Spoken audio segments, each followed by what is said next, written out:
Hello and welcome to our webinar on the responsible use of large language models like ChatGPT. We're here from our headquarters in Copenhagen. I'm Liam Sapsford and Bjorn. Yeah, my name is Bjorn Preuss. I'm the Chief Data Scientist of 2021 AI. Thank you very much. So today we're going to be covering a few topics. We'll be talking about large language models, the benefits they can bring to an organization, how also really the market's reacting, also the risks as well, how you can also look at the risks, understand them, mitigate them, and start to think about the use of large language models at an enterprise scale. But first, what we'll do is we'll just start off and dive into a few points around really what's happening in the market. Go to the next slide. Just also to confirm, just someone raise their hand or let me know if you can hear okay, and then we'll resume. Brilliant. So if we look at the agenda also for the next 30 minutes, we'll touch on the introduction, then go into large language model risks, identifying those, start to look at also the polarizing views as well, and really see the extremes of how people are taking a stance at the likes of ChatGPT in the enterprise. Then looking at how we're working with a solution to help enable the use of large language models, and opening up finally for a Q&A session.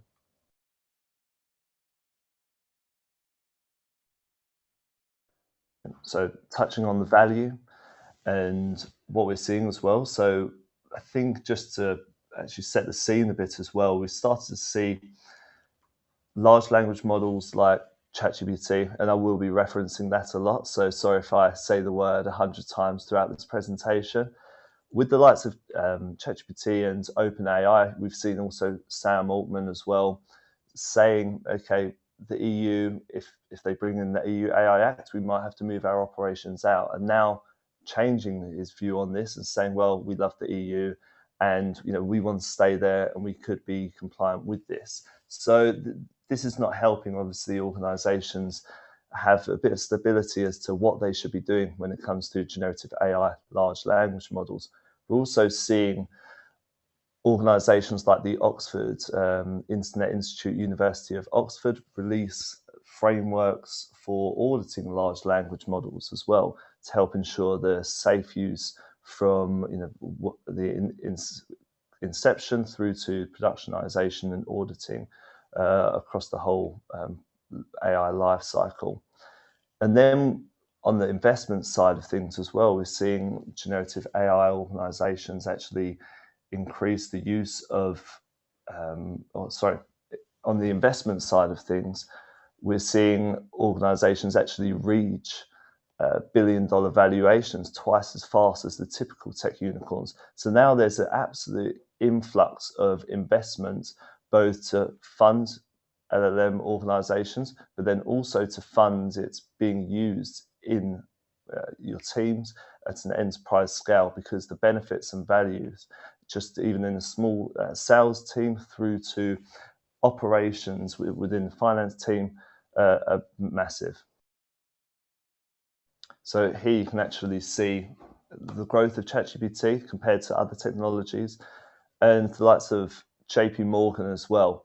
So if we take this example about how they're planning on doing massive investments, what the benefits that they see across even to the end of this year, but then the fact that they're going, well, in some of the team, they're going, or organization, we're using ChatGPT. And this may be on some low risk use cases, maybe in sales team not using confidential information, but then they actually building up their own internal ChatGPT service as well. So it's what we're seeing is organizations taking different stances, especially the large investment banks like this and other, you could say, international consultancies are really taking a wide approach to how they should be working with this. Very, very much different extremes, but you have to understand the full story. So, but at this point, actually, I'll pass over to Bjorn. Just really, so what do you see also from the growth and opportunity perspective? Yeah, I think, I mean, generally, large language models are very much a trend, right? A lot of users see themselves benefiting from utilizing the models. And obviously, there are now areas and organizations where it's a quicker win, or where the departments, for example, like to experiment a bit early on. That could be, for example, in sales related functions or marketing related functions. They are usually kind of the first movers with these technologies. And then we see other areas, for example, more risk related areas or regulated areas, where we see more hold back on actually utilizing this, which doesn't or shouldn't mean that these organizational parts cannot benefit from it, but at least they need a bit more guardrails around it before actually feeling comfortable on using or utilizing this technology. Now that we've had a little bit of an introduction onto the value and benefits and what's happening in the markets, what's really important is addressing the risks. And what we are seeing is that they're prevalent. We're aware of this, but what are the more dominant risks? What are we also seeing from organizations that have been exposed to these risks and been found out as well? And then what are they doing about it? So, and this is really quite eye-opening as well when you think about how many people are actually leaking confidential or sensitive information here, and it says that nearly half, or 46% of enterprise executives believe that their colleagues have actually leaked or shared corporate data with ChatGPT. Now, if that's your organization and you've got 1,000 plus people, that's 500 people, and that's potentially doing it on a weekly basis if they are leveraging ChatGPT. So it's something to definitely be aware of, and start putting the guardrails in to avoid this at all costs. So, Bjorn, what Yeah. do you think? Yeah, I think, and this slide basically outlines a bit the risk that research finds around large language models, and that also OpenAI is mentioning in their papers regarding potential risk of LLMs. What I think is quite interesting, that for the moment we see most of the focus from the practitioners, but also from researchers and from the government, on actually privacy related risks. So this is organizations and people are worried that they share high confidential documents with LLM services that are running outside their organization. So that basically sets on the agenda that there need to be some sort of filtering, PI or entity recognition and removal processes, or one needs to consider running a model on site in one's own infrastructure instead of using, let's say, a ChatGPT model. Especially that second option, so running an own model, that will probably increase the awareness of other risks. So we'll see here bias related risk, we see hallucination. And with that, we're looking a bit further on to what is the model now actually generating. And is this generated content suitable to use in an organization? Does it has a political statement that one is not okay with? Does it has certain discriminational content in it and things like that? And hence that will become more and more important to also have guardrails around the actual generated content. And that is something that we see in the commercial offerings being now baked in more and more. But especially on the open source areas, there need to be some additional guardrails around it. And obviously, going a bit back to the different use cases and organizational units utilizing LLMs, there will be a different focus on how strict one wants to limit and guide the model's response, or how open one can be in this regard. So, where we're seeing all of these risks as well, coming to light, and at the board level as well and CEO level, there has to be a stance.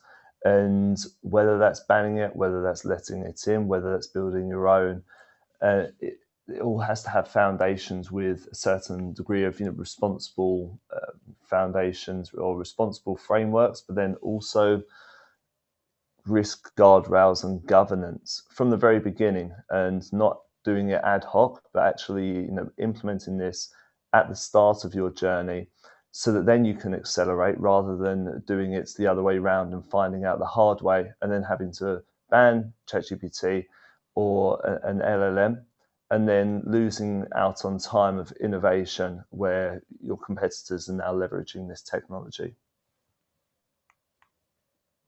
So what we're seeing here is also a few examples of organizations where they have taken different stances, like Apple banning ChatGPT because they're worried about the leaking of confidential data and so on. And everyone knows about Samsung as well, where they actually did this, and it's not a nice headline.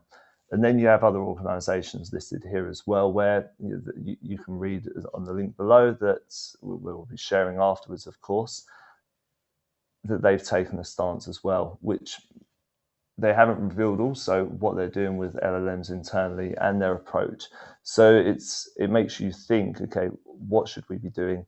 And it doesn't give a lot of confidence in the fact that if you are doing it, do you have the guardrails in or not?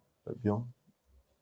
Yep, if you click to the next. So basically, what we see in practice happening often is that we have usually two extreme positionings of organizations. So one are those that only see the risks, that really like to control everything, or even go towards the banning of ChatGPT, at least in some parts of the organization. And on the other extreme, we have organizations that just say, if we are not dealing with risky information, we can just use it off the shelf. So we're not really concerned about any type of governance related to LLMs.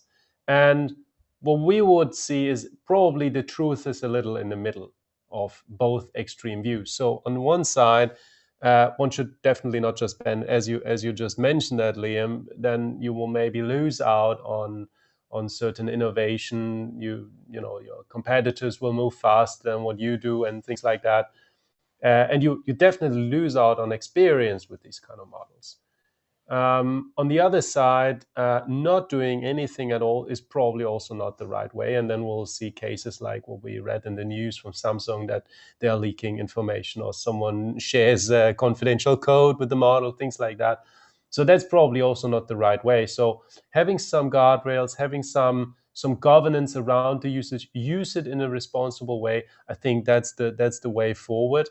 And then over time, one will figure out to which of the tendencies one might more move here in terms of using the model. But definitely having some control and some structure around it, and just use it Wild West or just completely banning it, right? That's also maybe a bit too easy. Yeah, absolutely. And I think what amazes me is organizations, if you have been using it and not been tracking this, so all the prompts, everything that's been going in, everything that's been going out, there's you can't do this without technology. And as simple, logging this in an Excel document is simply not enough. So it's we're hopefully going to start seeing people taking a more pragmatic and technology perspective to actually start documenting this. So that does lead actually on to, how should an organization take a first step in being responsible with this, in laying the foundations for enterprise success with large language models.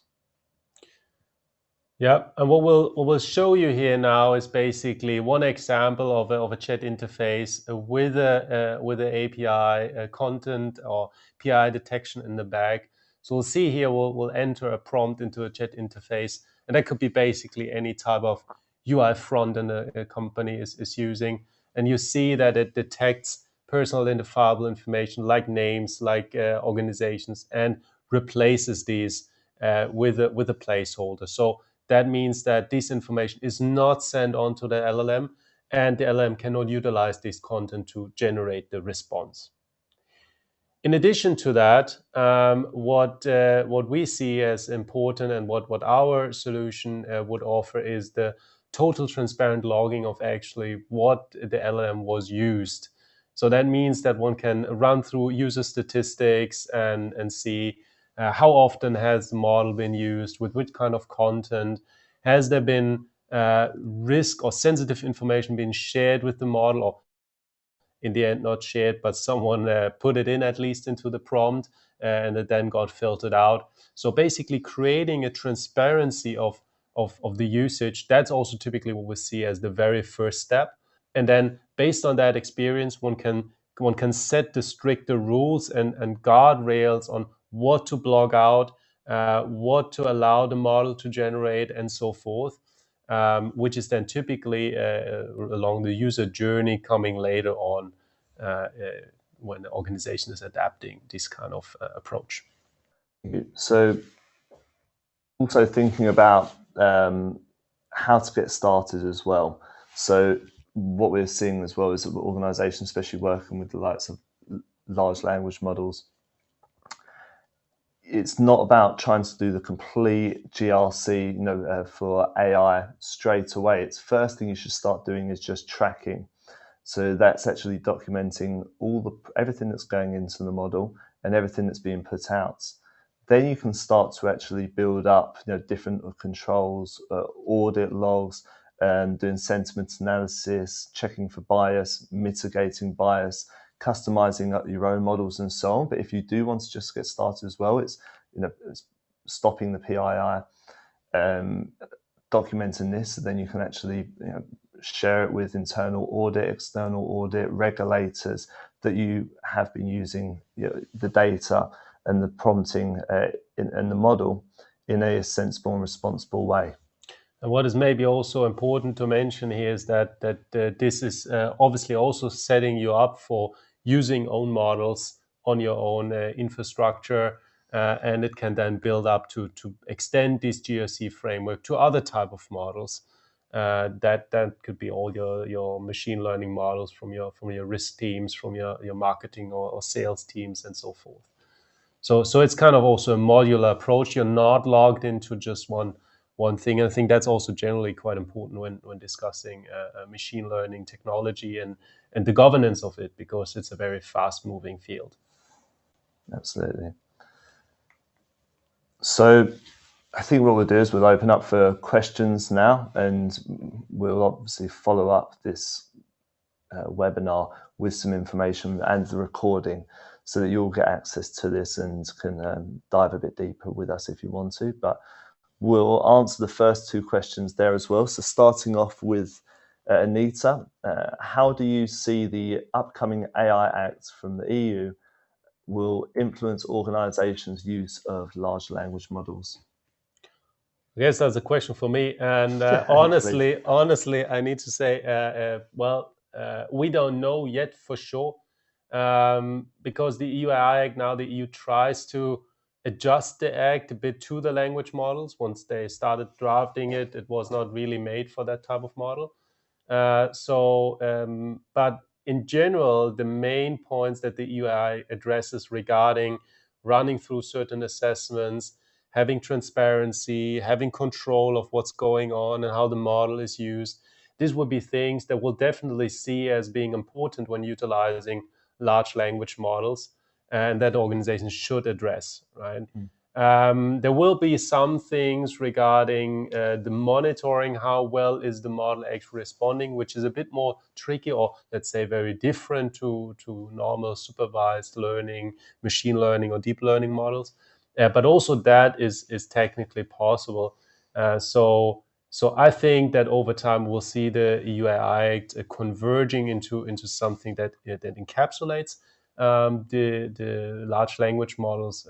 If that's now the right solution from a legislation perspective or not, well, that I don't want to comment on that, but I think they will try to extend it in a way. Yeah, and just to add to that, I saw this week that an EU commissioner is pushing for an AI code of conduct to be an interim, you could say, framework or a way to enable organizations to prepare for the likes of the EU AI Act, as there will be a 1, 2, 3 year wait until you have to really be compliant. So it's how can we be responsible and actually show that we're compliant to customers, consumers, stakeholders, and regulators. So that's something to also watch out for, and I'll share that report with you afterwards.